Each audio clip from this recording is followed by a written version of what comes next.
Hello everyone, welcome back to Happy Canada Immigration Channel. I hope you're doing well. In this chapter, we'll discuss how to excel your Canada study visa interview. To get the most out of this video, please watch till the end and don't forget to like, subscribe, and hit the notification bell for upcoming chapters. So let's get right into the video.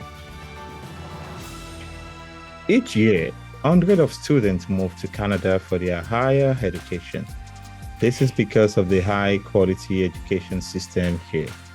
To study in Canada, you must apply for a study visa.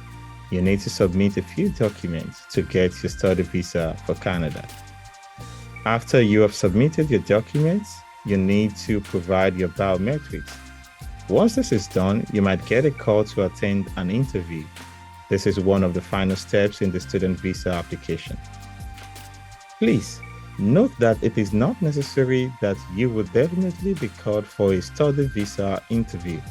However, recently, most students who have applied for a study visa are being called for an interview. Once the visa officer reviews your application, they decide whether they want to interview you. Also, they inform you in advance if and when you have to come for the interview. This video lists tips about preparing for the interview.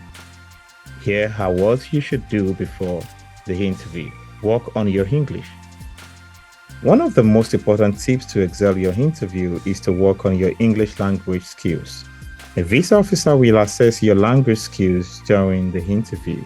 So, make sure that you work on improving your fluency. Research. You should do your research so that you can answer any questions about the city, your academic institution, and your program. Spend some time to understand what classes are like and the overall culture of Canada. Financial plans. It is also important for you to go through the financial plans, budgets, and estimated expenses. You should be able to answer any questions about this. The officer might ask you about your family's financial status.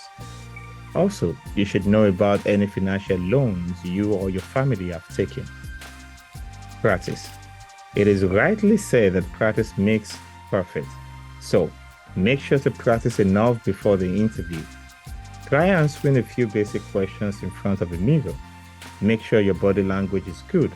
If not, work on it. Also, you can do mock interviews at home with your family members. Tips for the study visa interview. Listed below are some last-minute preparation that can help you feel more confident during the interview. Dress well. You should wear professional clothes. This will make you look neat and sharp.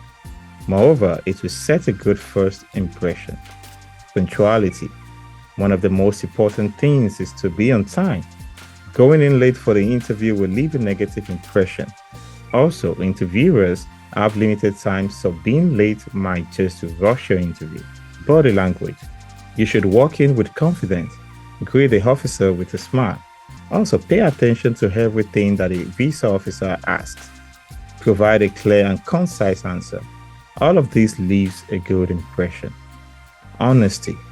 Lastly, make sure to be honest during the interview. The interviewer just wants to know if you're someone who genuinely wants to study abroad. So, there is no need to lie. Also, officers are usually experienced enough to find out if you're lying.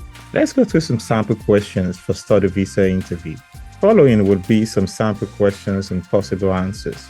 However, do not cram these answers but provide your response based on your individual profiles. Number 1. How are you doing today? Briefly describe your feelings. You don't need to be concerned because there are some of the most typical daily life queries. Say something like, "Good, thank you. How about you?" Number 2. Why did you select specific college or university? Highlight the benefits of attending that particular college, institute, or university based on your research. Furthermore, you can always highlight the college's distinct advantages. Number 3. Why did you select Canada? Discuss your previous studies and future study intentions in Canada. You may be required to explain why you cannot locate something equivalent in your home country. Potentially, mention the availability of world-class teaching facilities in Canada as one of the reasons for selecting Canada for higher education. Number 4, have you ever traveled to Canada in the past? Answer yes or no. If yes, then describe your travel history and provide facts such as the purpose of the trip, the length of stay, and so on. Number 5, have you applied to other colleges or universities? Be candid and discuss your applications briefly, if any. The officer may ask you additional questions to assess your commitment to furthering your education. Number 6, details on your study course in Canada and why. Make sure you know the start and finish date of the course or program. Conduct research to understand the significance of the course or program and to showcase its advantages. You can compose a statement that highlights how this particular program or course will help you improve your career based on your previous studies and experience, as well as your enthusiasm in that particular course or program. Number 7, what is your father or mother occupation? This is an example of basic question that you should be able to answer without any hesitation. Mention your father's or mother's occupation. The officer may ask more questions to determine your parents' financial situation. Number 8, who would pay for your cost in Canada? Mention the specifics, depending on whether it is supported by your parents or a bank through a student loan. This question will also validate the information you gave on the visa application form and should be consistent with your financial proofs attached while applying for the study visa. Number 9, are you traveling with someone or on your own? Answer this question confidently and, if visible, provide the explanation about. Number 10, do you have any Canadian relatives or friends? Answer yes or no. Mention your relationship with any relatives if you have one in Canada. If you say no, then just answer the point. Provide explanation if further asked by the interviewing officer. Number 11, in your home country, where do you live and study? Again, this is the basic information that you must know and should be consistent with what you mentioned in your visa application. Mention the location's name and convey your desire to return after the course or program is over. Include the college institution and city where you completed your undergraduate studies. Number 12, will you be working in Canada? If your course allows you to work while studying, express a desire to work there to advance your career or support yourself.